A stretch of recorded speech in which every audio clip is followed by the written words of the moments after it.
So let's define what's important and what's not. You got to learn that. So one of the perennial bestsellers that has been up there with Rich Dad, Poor Dad, Total Money Makeover, now Atomic Habits has joined the ranks of that, staying on the Wall Street Journal advice bestseller list week in and week out, has been 7 Habits of Highly Effective People by Dr. Stephen Covey. Dr. Covey was alive years ago. I actually got to hear him speak when that book was in the rage. He was over at Belmont University to do an event. I think there was about 500 in the audience, and I watched him do this presentation that I had read about in the book. And so I give him full credit for this because it really does shake up your whole paradigm on managing your time or helping your team to manage their individual time or their project time on executing a full project. If you're like we do a lot of work with technology stuff around here in squads. So squad time, what's the squad working on? What's our forced ranking there? What are we playing with? How many balls we got in the air before we drop one? Kind of a discussion before the synergy is overridden by the lack of focus in terms of creating something productive with a squad. Even that we will use this paradigm to look through and look at it. He put together a time quadrant, and it's broken down into 4 boxes. Quadrant 1, obviously, is important and urgent. 2, not urgent, but important. 3, not important, but urgent. And 4 is not urgent, not important. So why would you? But we do. So let's look at those for a minute. It's easy to know what belongs in quadrant 1. You wouldn't be in this room if you didn't know how to get the quadrant 1 stuff done. You wouldn't be open. You'd be closed. Your business would not be successful enough for you to take time off or afford the ticket to be here. So quad 1 it's just a must. We know how to get the important things done that are urgent. If we don't get them done, something bad happens. It's pretty simple. Or we miss out on all the good, either one. And so it's something that is urgent, it's important, it can be paying bills, it can be collecting the receivable so we can make payroll Friday. We got to get this receivable in, this guy's got to pay his freaking bill. He's been dragging it out for 60 days. Now I got a cash shortage, I'm not his freaking bank, he's my customer. We got confused somewhere. We got to deal with this, all right? That's an urgent, important issue. If there's a medical emergency, obviously you drop everything. It's an urgent, important issue. We're going to deal with whatever's urgent, whatever's important, and get those things done. And you're pretty good at that. You don't need, and most people are, actually. Even people you think of as time wasters, they generally get their quad 1 stuff at least to an acceptable level, just to function as a human being. But some people need help with it. There we go. Then you can jump catty corner down to quad 4, not important and not urgent. There's 2 things that happen here. One is a complete and utter waste of time. 98% of interaction with social media. A complete and utter waste of time. What some biddy in the HOA thinks is not of value to you whatsoever. Read a book. Good Lord. We're going to follow the Facebook group, and did you know? Oh, good Lord. No, thank you. Now, you can use social media for some things and connect with groups and have a positive experience. That's fine, but most people simply don't. Most people doom scroll. They just roll and roll and roll until they find something that lights them up in a negative way, fires their dopamine, and here we go. And then they keep going. So be real careful with that. Sharon and I have just about quit watching television, except sports. We watch a football game occasionally. I don't even watch those as much as I used to. But I did kind of go back once for a little while, and I lost my man card because I went through Downton Abbey with her. And that's a complete loss I'll never get those days back. And I will never get that section of my pride back again, but I'm there. And yes, I did watch Tiger King during the Fauci pandemic, just like you did. And these are absolute lost days of I killed brain cells that will never come back to life. And so these are, we laugh about it because we spend, that is how many times have I watched Die Hard at Christmas? Oh my God, as if I don't know how it's going to turn out. Let me tell you, John Wick is going to kill a lot of people.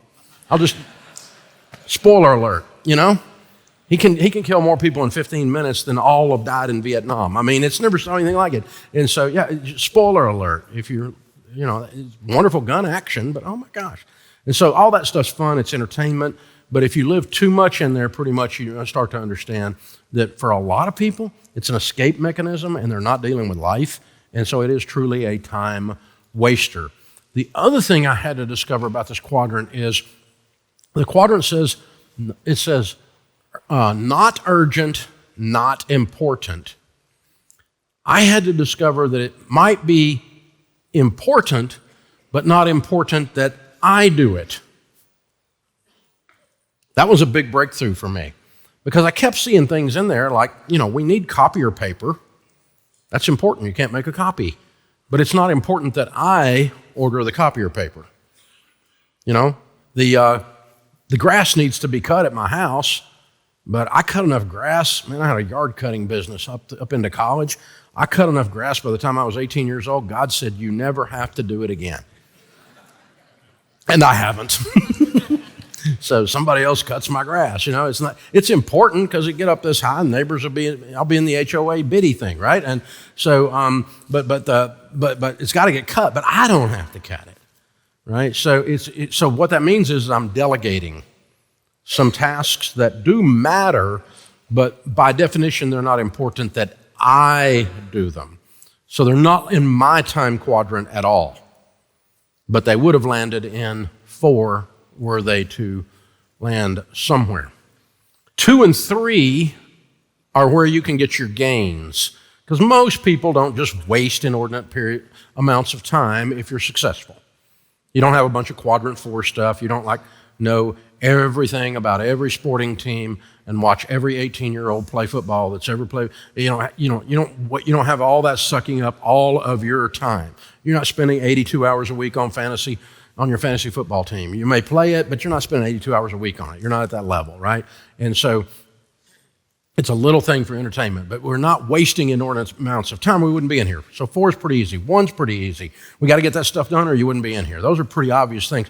2 and 3 are there where we can get gains or where you can lead someone on your team to get some gains, because you may be thinking about somebody right now that you wish they'd get a little bit more productivity, wish they were a little bit more on game.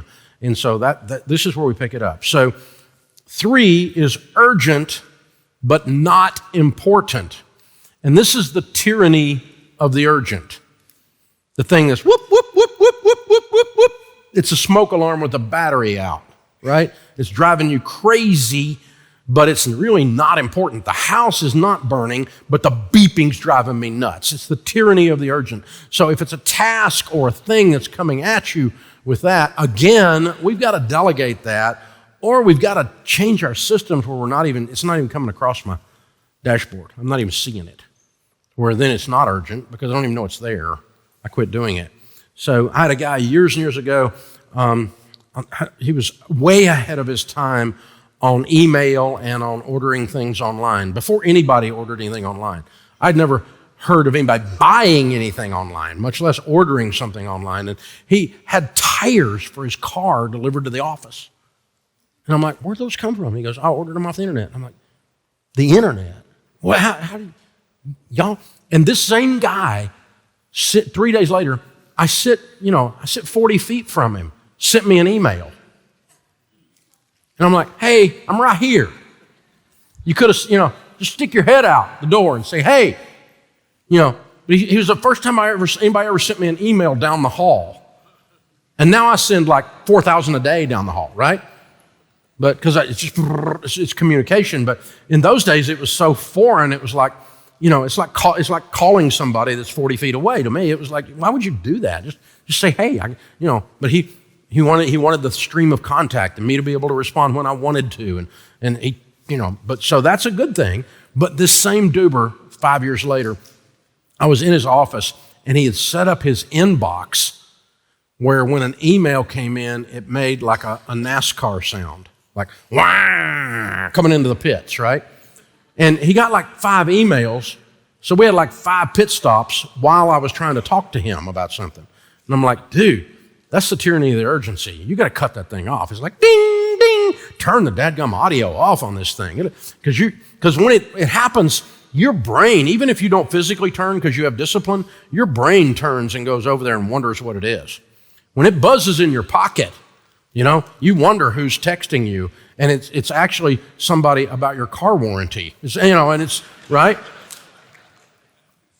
And you go, golly, that's the tyranny of the urgent. And so you've got to turn off that the buzzing, the dinging, the things that are coming across your consciousness and interrupting you from doing the important things and taking your eye off the ball and causing you to drop the ball.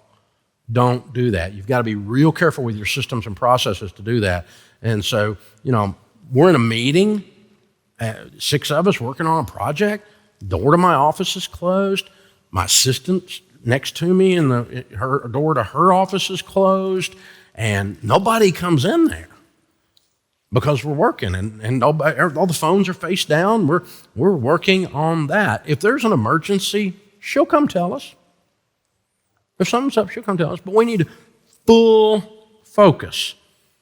And in quieter times in the world, when you read like a newspaper, some of y'all don't know what those are. We used to get these things delivered to our homes, and you'd sit on the front porch, and your grandpa or your dad would do this, right? And there's actual news in there, not just made up stuff. And so it wasn't just a National Enquirer about aliens or whatever, right? It was actual journalism back 1,000 years ago. But those were quiet times. The rhythm of life, the rocking chair on the front porch was completely different. So your ability to focus in those days and learn something was much greater. Now, it's harder to be as productive because we can be very productive with all these tools, but they can also be a distraction. So be real careful with quadrant 3. Quadrant 2 is where all your gains come. This is a big dog. You need to circle that quadrant. I want to spend lots more time in there. The more time you spend in there, the bigger your business is going to get, the better it's going to be run, the better your life is going to be in general. This is something that is not urgent, but is important. Getting the budgets done, making sure your taxes are filed on time or early and paid because they've been funded throughout the year. You don't have to think about it. It doesn't take up any stress or bandwidth in your emotions. It's an automatic thing because we're doing it before we have to do it. We don't start the term paper the night before it's due. We do it 6 weeks before it's due. And then we forgot, oh yeah, I got to get it out of the drawer and turn it in the day it's due. We get way ahead of the curve. If you don't change the oil in your car and keep it tuned up, which is a quadrant 2 experience, it is not urgent, but it is important, eventually the car will blow up. If you don't exercise and you overeat all the time, eventually you're going to be on the operating table having a biscuitectomy called a heart attack, right? Eventually. So you're either going to exercise, you're going to manage your nutrition intake at some level, you're either going to do that or you're going to pay for it. So what happens is if you don't take care of quadrant 2 things, they are important things, but they have the opposite of the tyranny of the urgency. There's nothing barking at you. It will move eventually into quadrant 1. It will become urgent and important all of a sudden. When I was a kid, we were playing in the front yard, and I was about 6 years old, and this grown man ran up our street. He wasn't walking, he was running slowly up our street. And he had on gray sweatpants and a gray sweat hoodie. Looked like Rocky or something before Rocky was ever out, right?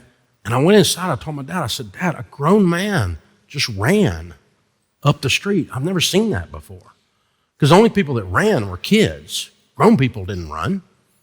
And this guy ran up the street. And every morning, and it got to be like a thing in the neighborhood. It was like everybody would come out on the porch and watch this grown man run. It was like so foreign to us, especially a bunch of hillbillies. Like, why is he running? Nobody's chasing him. It's like, And finally, somebody got up the nerve and figured out where he lived and stopped and talked to him. And he had a heart attack. And the doctor said, if you don't lose 150 pounds, you're going to die. And so he didn't care that he was like a zoo animal that all the hillbillies are on the front porch watching run by. He was not taking a poll on what was important. He knew what was important, but it had moved from quad 2 to take care of his physical body into quad 1 because you're going to die if you don't do this. So now he's out there running before there were any joggers, if you've seen Anchorman, right? Jogging, right? So it was no such thing as jogging, and we certainly didn't have any little short pants that we ran in and all this stuff. It was very strange. And so, but he didn't care. He wasn't taking a poll. It had moved for him into quadrant 1. So in business, this is cash planning. You got to have cash. It's retained earnings. It's a quad 2. Nobody talks about it until you talk about it, until something happens, something blows up, and you need some freaking cash. And now we're going, I sure hope the bank will take care of me since I'm on the ropes. That's a great time to go to a banker. They will take you down. So end up owning your business. So you got to do this stuff. You got to do this stuff. It is strategic planning. I make fun of myself all the time on that. But strategic planning it's not urgent, but it's important, because if you'll just simply get up above the thing and go, the quickest way to Orlando, Florida by road is this interstate called I-75 from Nashville. Okay, let's get down there. And just, you get up above it, you see you don't have to go around and around and, you get stuck in a room and go backwards and backtrack. You don't have to do all these false starts, get trapped, have a bad, there's a straight line. You can do this, but you have to get above it to work on your business, as Gerber says, instead of just in your business. His book, The E-Myth, talks about that a lot. So we've got to do the things that are not urgent, not important. Doing a will, doing an estate plan, succession planning. We talked about with a little bit last time with legacy. Those are all not urgent. I feel fine. When we have the Dave Ramsey is going to die this year meeting, which we have every year, and we have all the leaders in the room and all the family in the room, and we have a full plan. If I die in the next 12 months, here's exactly what happens with this. With this happens with this. Here's what happens with this. I call it the Monty Python meeting. I'm feeling much better. It's just a flesh wound, right? And so, but we do it every year religiously because it's a gift to all the people that I love that is all planned before it's urgent. The press release the press release to be sent out, the statement, is already written. That's how thorough we are. And then you want to think about it. You can go and do other stuff. And it just goes straight through. Just goes straight through. So, and there's nothing wrong with me. And I'm not going anywhere, I hope. Hope they don't fire me. Can't, wait a minute, I own it. Can't fire me. Okay, just checking there.